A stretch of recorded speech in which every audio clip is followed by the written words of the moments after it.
Sound कम कर दो।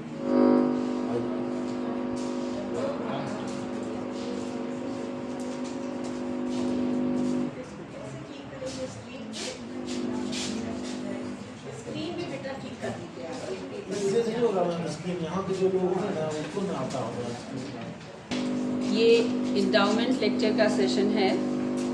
मैं प्रोफेसर नीलिमा मिश्र प्रयागराज से, और मेरे साथ जो संयोजक हैं प्रोफेसर मंजरी शुक्ल, वो भी प्रयागराज से ही हैं। आज का सत्र प्रारंभ करते समय ये सूचना दे रही है कि आज हमारे सेशन में 11 इंडाउमेंट लेक्चर्स दिए हैं, और बारी बारी से हम लोग स्टार्ट करेंगे। पहला लेक्चर स्वामी नारायण सेश्वर वेदांत व्याख्यान है। हम लोगों को 1 बजे तक का टाइम है सर, 1 बजे, तो लगभग 3 घंटे हैं हमारे पास, तो 10 मिनट पर लेक्चर होगा। अब मैं आमंत्रित करूंगी पहले लेक्चर, जो कि स्वामी नारायण सेश्वर वेदांत व्याख्यान है, डॉक्टर अंबिका दत्त शर्मा सागर से। Very respected sir, please come.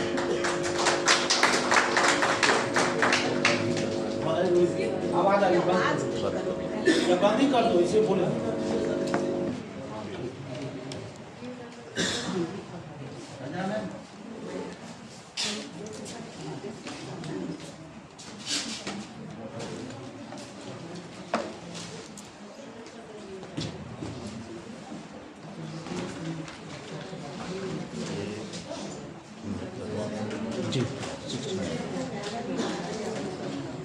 Mic जरूर तो पड़ेगी यार, मेरा देखो ठीक करके थोड़ा।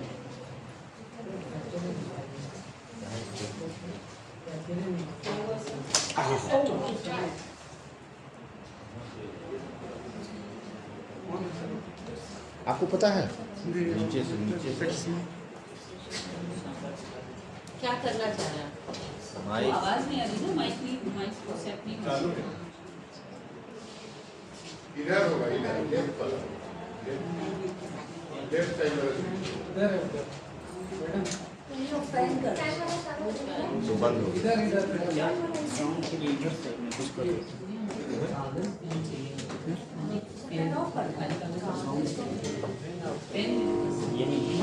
यही साउंड का है। हाँ, और लेकिन आवाज़ घर कर रहा है सर। एक बार तेज साउंड करके बोल के देखिए तो आवाज़ कम हो रही है कि नहीं। तेज साउंड करिए नहीं है सर, बोलिए, आप बोल के देखिए, बोलिए। आवाज करेगा ना। हेलो हेलो, ये तो ठीक है, लेकिन हाँ, ये ज्यादा मोबाइल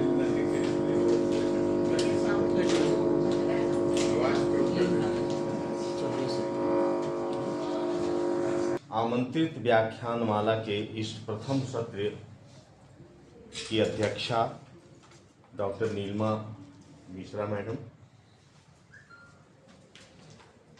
इस सत्र की समन्वयक प्रोफेसर मंजरी शुक्ला मैडम, और सभागार में उपस्थित अखिल भारतीय दर्शन परिषद के मेरे समानशील समस्त वरिष्ठ और कनिष्ठ पार्षदगण, मैं अखिल भारतीय दर्शन परिषद के कार्यकारिणी समिति के समस्त पदाधिकारियों के प्रति मैं साधुवाद प्रकट करता हूँ कि मैं किन्हीं कारणों से कश्मीर में आयोजित 68वें अखिल भारतीय दर्शन परिषद के अधिवेशन में उपस्थित हम नहीं हो पाए थे। इसके बावजूद भी मेरी अनुपस्थिति में स्वामीनारायण वेदांत सेश्वर वेदांत आमंत्रित व्याख्यान देने के लिए पार्षदों ने मुझे नामित किया। इसलिए समस्त पार्षदों के प्रति और अखिल भारतीय दर्शन परिषद के कार्यकारिणी के समस्त पदाधिकारियों के प्रति मैं अपना साधुवाद, आभार और कृतज्ञता व्यक्त करता हूँ, और आपके प्रति सम्मान और आदर व्यक्त करता हूँ कि आप जैसे सुबुद्ध और ज्ञान के प्रति अनुराग रखने वाले इस सभा के समक्ष स्वामीनारायण वेदांत के संदर्भ में हमें आज कुछ अपने विचारों को साझा करने का अवसर मिला है। मित्रों, आप सब लोग जानते हैं कि स्वामीनारायण वेदांत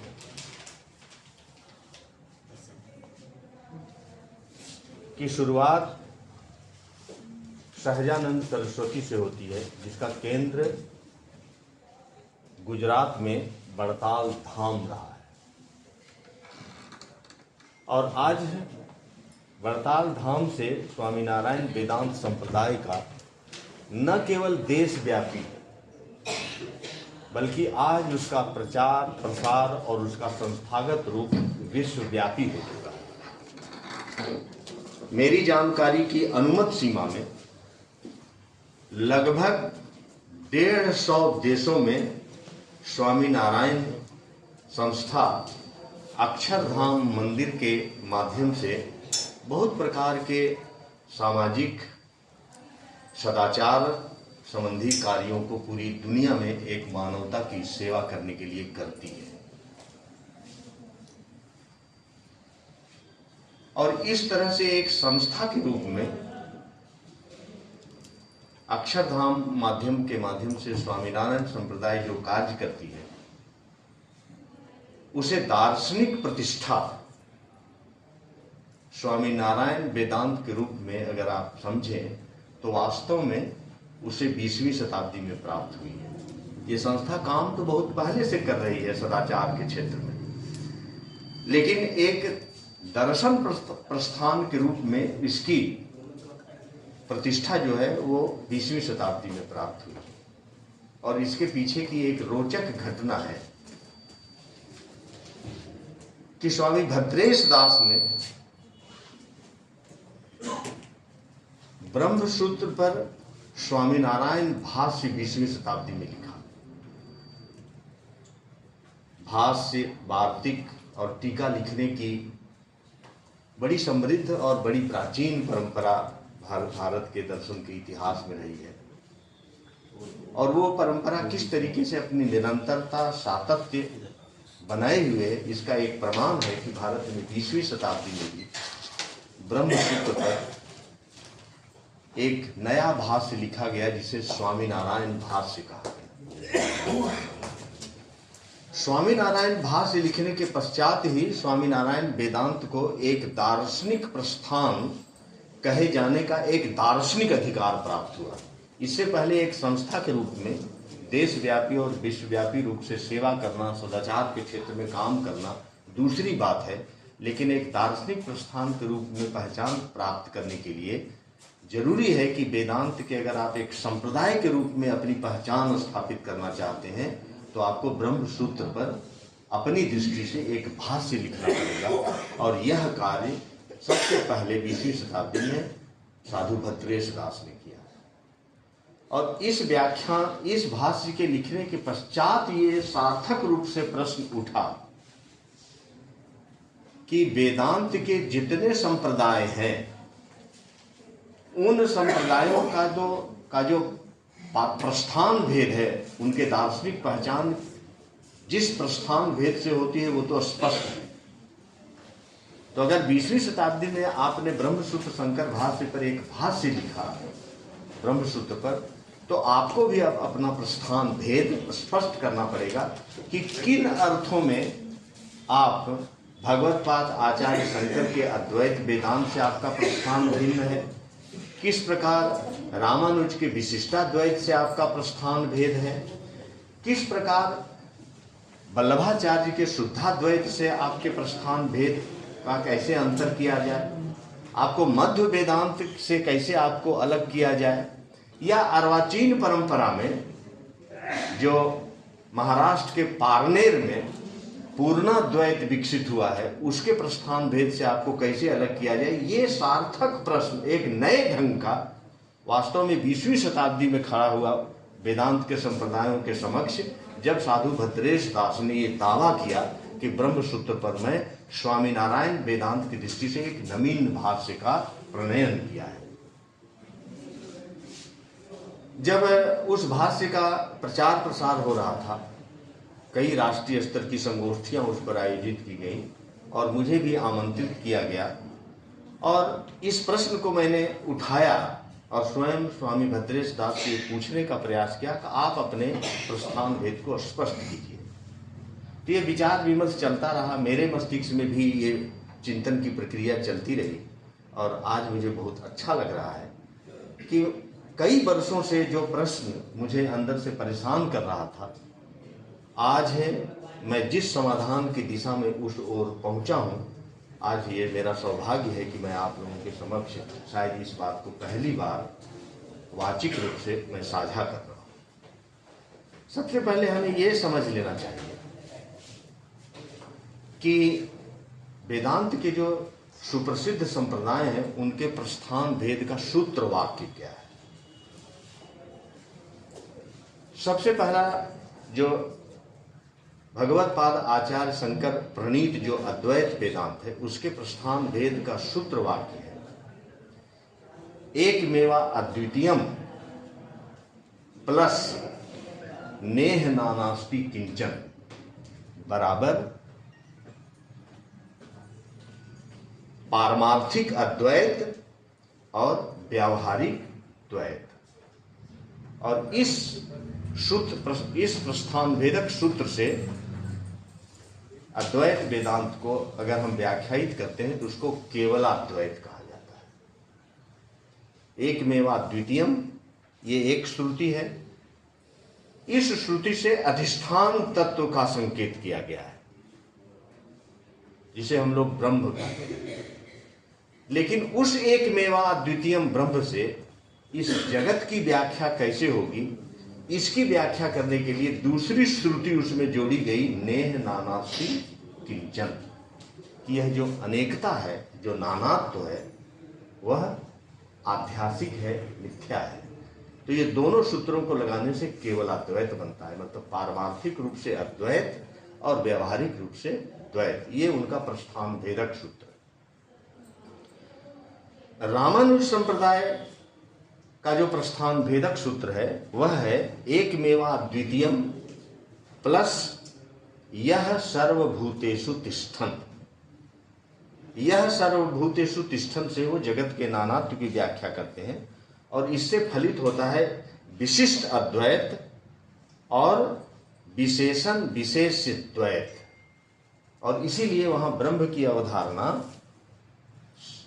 चित अचित ग्रंथि के रूप में है और इसीलिए उनको विशिष्टाद्वैत कहा जाता है। ये इनका प्रस्थान भेदक सूत्र है। वल्लभ वेदांत का जो प्रस्थान भेदक सूत्र है वह है एकमेवा द्वितीयम प्लस तद ऐक्षत बहुश्याम प्रजाये। ये जो दूसरा सूत्र है वो जगत की नानात्व की व्याख्या करने के लिए है कि उसने इच्छा किया कि मैं अनेक हो जाऊं, तदैक्षत बहुश्याम प्रजाये। इससे स्वाभाविक अद्वैत और ऐच्छिक द्वैत बनता है। मतलब उस एकमेवा द्वितीयम से संबोधित होने वाला जो तत्व है वह इस द्वैत में अपने को स्वयं की इच्छा से उस द्वैत में अपने को परिणत करता है।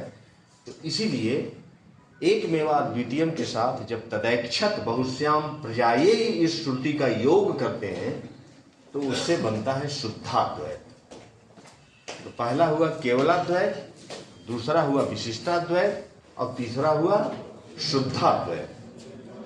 अब माध्व का प्रस्थान भेद क्या है, क्योंकि वो तो द्वैत वेदांती अपने को कहते हैं, वेदांती भी हैं और वो द्वैत को मानते हैं। तो वो एकमेवा द्वितीयम के साथ ज्ञागव द्वावजा वीसा निशो इस श्रुति का प्रयोग करते हैं और इसके आधार पर वो फलित करते हैं औपचारिक अद्वैत और पारमार्थिक द्वैत। एकदम केवलाद्वैत के विपरीत। केवलाद्वैत में पारमार्थिक अद्वैत था, व्यवहारिक द्वैत था। मध्य वेदांत एकमेवा द्वितीयम के साथ ज्ञागव द्वावजा वीसा निशव सूत्र लगा के औपचारिक अद्वैत और पारमार्थिक द्वैत को सिद्ध करता है। इसीलिए वो द्वैत वेदांती हो जाते हैं। अब आप इसमें ये देखेंगे कि एक मेवा अद्वितीयम जो ये श्रुति है वो वेदांत के समस्त संप्रदायों का ये आधार वाक्य है। इससे किसी को असहमति नहीं है। ये सब स्वीकार करते हैं कि एक मेवा अद्वितीयम कोई एक तत्व है, लेकिन उस तत्व के साथ कौन सी श्रुति का योग दिखाएंगे कि हम जगत के नानात्व की व्याख्या करेंगे, इसमें वो अपने प्रस्थान भेद को अलग करते हैं। अब ये देखिए कि वेदांत का संप्रदाय मतलब कैसे अपनी निरंतरता को विकसित करते हुए जब 19वीं शताब्दी में विष्णु महाराज पारनेरकर के द्वारा संभवतः 1948 में जब काशी के धर्म सभा और पंडित सभा के समक्ष उन्होंने अपना प्रबंध प्रस्तुत किया और पूर्णाद्वैत का प्रतिपादन किया। पूर्णाद्वैत पर और पारनेर में अखिल भारतीय दर्शन का हम लोगों ने भव्य अधिवेशन भी किया है। अगर वो जिसमें जो भाग लिए हो संभवतः आप उस अधिवेशन में रही हैं। तो पूर्णाद्वैत अपना प्रस्थान भेद कैसे करता है? वो एक मेवा अद्वितीयम के साथ वृक्ष इव अस्तब्धो द्विवी तिष्ठैक नेतम पूर्णम पुरुषेण सर्वम, ये श्रुति लगाते हैं। वृक्ष इव अस्तब्धो दिवी मतलब एक मेवा अद्वितीयम के साथ इस श्रुति को लगाने से वृक्ष इव स्तब्धो दिवी, ये जो वृक्ष है ये ब्रह्म का वाचक है। तो ब्रह्म एक वृक्ष में जो अद्वैत है वो मूलगत अद्वैत है, और जो द्वैत है वो शाखागत द्वैत है। जड़ और शाखा का ये भेद है, और ये श्रुति को लगा के वो वृक्ष इव स्तब्धो दिवी, इससे वो पूर्णाद्वैत को फलित करते हैं।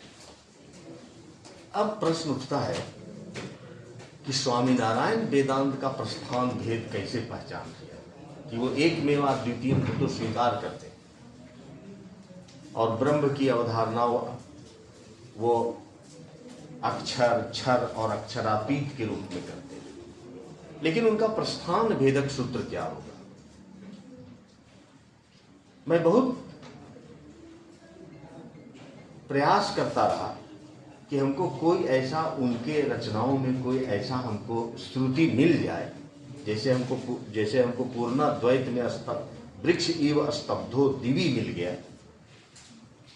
लेकिन उन पर लिखे गए जितने ग्रंथ हैं या अखिल भारतीय दर्शन परिषद से स्वामी नारायण वेदांत पर जो आमंत्रित व्याख्यानों का संग्रह प्रकाशित किया है जिसमें बड़े बड़े विद्वानों ने व्याख्यान दिए, लेकिन मुझे कहीं वो श्रुति प्राप्त नहीं हुई। जो उनके मूल ग्रंथ हैं शिक्षापत्री, उस शिक्षापत्री का भी जब मैंने पारायण किया तो मुझे कोई ऐसा श्रुति प्राप्त नहीं हुआ। जब मैंने वचनामृत का अध्ययन शुरू किया तो लोया प्रकरण में उसके गड्ढा प्रकरण, लोया प्रकरण, ये जहां जहां उनके उपदेश हुए थे उसके आधार पर उसका विभाजन है। लोया प्रकरण, गड्ढा प्रकरण, बड़ताल प्रकरण, ये सब गांव के नाम हैं वहां के जहां जहां उनके उपदेश हुआ करते थे। तो लोया प्रकरण में पूरे वचनामृत में एक जगह सहजानंद सरस्वती ने एको हम बहुश्याम इसकी व्याख्या किया है और एक पूरा का पूरा प्रकरण उसमें डिवोटेड किया है एक बहुश्याम प्रजाएय की व्याख्या करने। तो जब मैं वचनामृत में मुझे ये मिला तो मैं बताऊं मेरी खुशी का ठिकाना नहीं रह गया कि मैं कई वर्षों से जिस चीज को खोज रहा था वो मुझे वचनामृत में मिल गया कि वचनामृत का पूरा एक प्रकरण जिसमें वो सहजानंद सरस्वती तदैक्षत बहुश्याम प्रजाएय की व्याख्या करते हैं, एको हम बहुश्याम की व्याख्या करते हैं।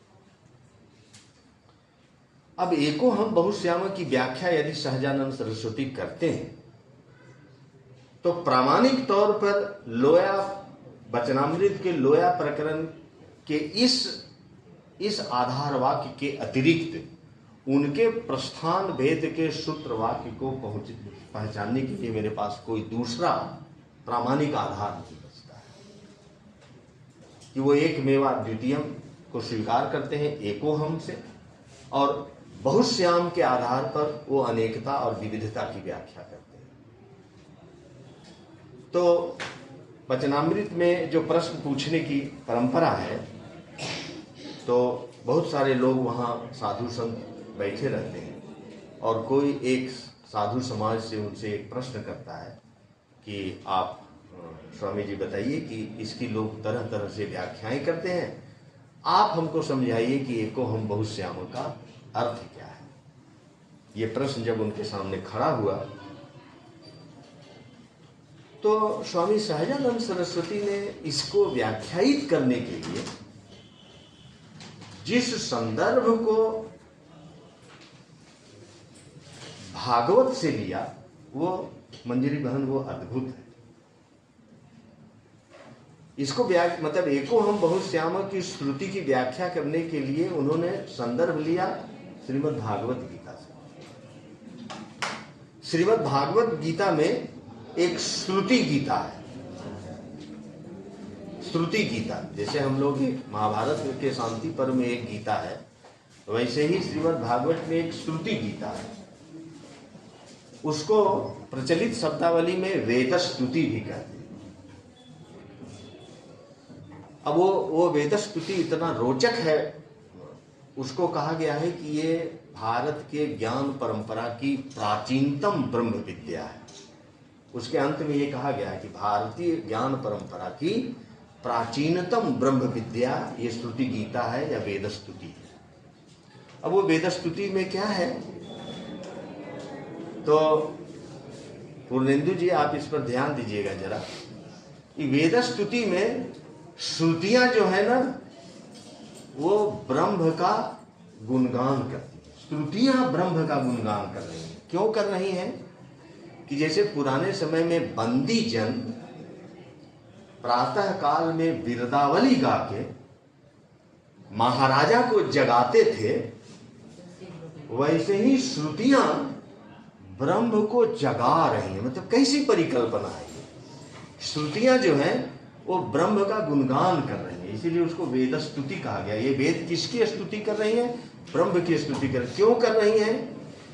कि प्रलय काल में जब ब्रह्म अपनी समस्त शक्तियों को अपने में लीन करके योग निद्रा में शयनशायी हो गया है, तो उस शयनशायी परम ब्रह्म परमात्मा को ये श्रुतियां जगा रही हैं कि आप जागिए और अपनी समस्त शक्तियों को, जैसे एक अपनी शक्ति का प्रसार होता है, एक अपनी शक्ति का संकोच होता है, अपने में लीन करना। तो प्रलय काल में जो आप अपनी समस्त प्रसारक शक्तियों को अपने में लीन करके आप योग निद्रा में शयनशायी हो गए हैं, तो आप जागिए। जागने का मतलब है कि फिर से अपना प्रसार कीजिए, बहुत तुम्हें अपने को फिर से बिखेरिए। तो श्रुतियों को क्या पड़ी है कि ब्रह्म बहुत तुम्हें अपने को बिखेरे अथवा न बिखेरे। श्रुतियों के साथ पूर्णेंदु जी संकट है कि समस्त श्रुतियां तो ब्रह्म का ही व्याख्यान करती है ना। तो अगर वो निर्गुण स्वरूप को धारण कर लिया है, समस्त शक्तियों का संकोच करके वो निर्गुणत्व को धारण कर लिया है, तो कोई भाषा तो उस पर प्रयुक्त हो नहीं सकती है। कोई भाषा निर्गुण पर प्रयुक्त नहीं हो सकती है, क्योंकि भाषा तो सगुण का निर्वचन करेगी ना, और वो निर्गुण स्वरूप को अवाप्त कर लिया है। समस्त मतलब शक्ति को अपने में लीन करके वो शयनशायी हो गया है। तो श्रुतियां अर्थहीन हो गई हैं। क्या वो निर्वचन किसका करें? उनकी समस्या है ये कि अगर जब तक ब्रह्म अपने को सगुण में अनेकता में बिखेरेगा नहीं, तब तक श्रुतियां अर्थवान नहीं हो सकती। वहां बहुत अच्छा शब्द आया है कि ब्रह्म आत्मन्वी हो गया है, मतलब अपने में लीन हो गया है। तो श्रुतियां अर्थन्वी होने के लिए, मतलब अर्थमयी होने के लिए उसका गुणगान कर रही है। अद्भुत ढंग से रूप गोस्वामी इसकी व्याख्या करते हैं और श्रुतियों के स्थान पर वो गोपियों को रखते हैं। और गोपियां कृष्ण को जगा रही है कि अरे भाई, तुम तो स्वयं परम ब्रह्म परमात्मा हो, अखंड कोटि ब्रह्मांड नायक हो, तुम तो शयनशाही हो गए हो, तो अब मैं किसके प्रेम करूं? निर्गुण से प्रेम संभव नहीं हो सकता है ना, सगुण से प्रेम होगा ना, तो तुम सगुण रूप धारण करो। तो रूप गोस्वामी इसकी अद्भुत व्याख्या करते हैं कि श्रुतियां वहां गोपी हैं और शयनशाही हुए परम ब्रह्म परमात्मा को जगा रही है कि फिर से तुम सगुण रूप धारण करो ताकि हम तुम्हें प्रेम कर सकें। इसका संदर्भ लेके, वो भागवत का संदर्भ लेके एको हम बहुश्यामक की व्याख्या करते हैं और श्रीमद् भागवत के इस श्लोक को कोट करते हैं। महाराज जी बोलते हैं कि इस श्रुति का अर्थ यदि आप सच्चे रूप में जानना चाहते हैं तो आपको इस एको हम बहुश्याम श्रुति की व्याख्या वेद स्तुति के माध्यम से करनी पड़ेगी। और उस वेद स्तुति की उस पंक्ति को कोट करते हैं कि स्वकृत विचित्र योनिषु विसन्निव हेतुतया तर तमस चकारस्य अनलवत स्वकृतानुकृति। ये व्याख्या करते हैं कि इस जो वेद स्तुति का यह जो श्लोक है उसी के माध्यम से एको हम बहुश्यामक की व्याख्या हो सकती। इसमें तर तमस्य शब्द का है। तर तमस्य का मतलब है कि वो किसी ब्रह्म के अनेकता के रूप में, ब्रह्म अनेकता के रूप में अपने को अभिव्यक्त कर रहा है, तो उस अनेकता में एक तारतम्यता है, तारतम्यता का भाव है अनेकता में।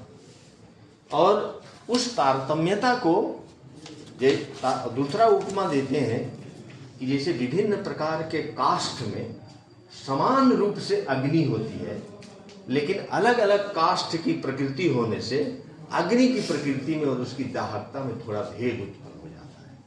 ये तारतम्य भाव है। अग्नि तो सब में विराजमान है। तो इसकी व्याख्या करते हुए वो कहते हैं कि ये जो पुरुषोत्तम भगवान है, जो अक्षरातीत है, वह क्या करता है? वो कहता है कि तत्सृष्ट्वा तदेवानुप्रविशति। मतलब अनेकता रूपी जब वो सृष्टि करता है तो स्वयं सृष्टि किया उसने अपनी इच्छा से और अपने द्वारा सृष्ट जगत में स्वयं को प्रविष्ट करा, स्वयं उसमें प्रविष्ट होगा। तत्सृष्ट्वा तदेवानुप्रविशति, स्वयं अपनी सृष्टि में अपने को प्रवेशित कर लिया। जैसे हम लोगों के मतलब सामाजिक संस्कार की परंपरा में कहते हैं ना कि आत्मा वह जाए पुत्र, कि पुत्र के रूप में स्वयं हम अपनी आत्मा का ही प्रविष्ट कराते हैं। तो ब्रह्म ने इस सृष्टि को किया और अपने ही सृष्टि में अपने को प्रवेशित कर लिया। तदेवानुप्रविशति। अब ये तदेवानुप्रविशति जो है कि स्वयं सृष्टि किया और सृष्टि में प्रवेशित किया, तो उसका जो प्रवेशन है ना, उस प्रवेशन में ही तारतम्यता है। मतलब समान भाव से अपने द्वारा सृष्ट सभी चीजों में वो अपने को प्रवेशित नहीं करता। वे पुरुषोत्तम भगवान उन सब में कारण भाव से अंतर्यामी रूप से प्रवेश करके तो रहते हैं, किंतु जिस प्रकार से वो अक्षर में है उस प्रकार से सहजानंद सरस्वती कहते हैं कि पुरुष प्रकृति में वो उसी भाव से नहीं, और पुरुष प्रकृति में वो जिस भाव से है उसी भाव से वो प्रधान पुरुष में नहीं है। और जैसे वो प्रधान पुरुष में है वैसे सांख्य के जो महतत्वादि 24 तत्व हैं, उन 24 तत्वों में वो उसी भाव से नहीं है। वो जैसे उसी तरह से वो विराट पुरुष में नहीं है, और जैसे विराट पुरुष में है वैसे वो ब्रह्मा में नहीं है। यहाँ ब्रह्मा शब्द ब्रह्म के लिए नहीं है, ब्रह्मा में नहीं है। और जैसे ब्रह्मा में है वैसे मरीच्यादिक जो है उनमें वो नहीं है, और जैसे मरीच्यादिक में है वैसे वो कश्यप जैसे ऋषियों में नहीं है, और जैसे कश्यप में है वैसे इंद्रादिक देवताओं में नहीं है, और जैसे इंद्रादिक देवताओं में है वैसे वो मनुष्य में नहीं है। अब देखिए ये सहजानंद सरस्वती ने जो ये व्याख्या दिया, इसमें एक तरह से आप इसको ऐसे लीजिए कि जड़ चेतन स्थावर जंगम और मनुष्य, देवता और तिर्यक सभी योनियों में जो सृष्टि का विस्तार है वो सबको इसमें समाहित करते हैं। और कहते क्या है कि पुरुषोत्तम भगवान ये मनुष्य, देवता, तिर्यक या तीनों लोक, भूलोक, भूलोक, स्वलोक और भुवन लोक, भूर्भुव स्वः, ये तीनों लोकों में जो सृष्टि है उसमें जो ये ब्रह्म तत्व है जिसको वो पुरुषोत्तम कहते हैं, वो पुरुषोत्तम भगवान तारतम्यता के साथ रहते हैं। अब ये तारतम्यता का निर्धारण कैसे होगा? उन जो पदार्थ हैं उनकी कैसी पात्रता है कि उसमें वो ब्रह्म तत्व को अपने में कितना समाहित कर पाते हैं। जैसे समुद्र है तो आप एक लोटिया लेके जाएंगे तो समुद्र से आप एक लोटी जल ले सकते हैं, ये लोटिया की पात्रता है। एक बाल्टी लेके आप जाएंगे तो आप समुद्र से एक बाल्टी पानी ले सकते हैं। एक बहुत बड़ा अगर आप ड्राम लेके जाते हैं तो आप एक ड्राम ले सकते हैं। तो ये उनकी पात्रता है कि आप समुद्र से कितना जल रहे हैं। उसी तरीके से सृष्ट चीजों की भी अपनी पात्रता है कि वो ब्रह्म तत्व को अपने में कितना अंतर्भूत करते हैं।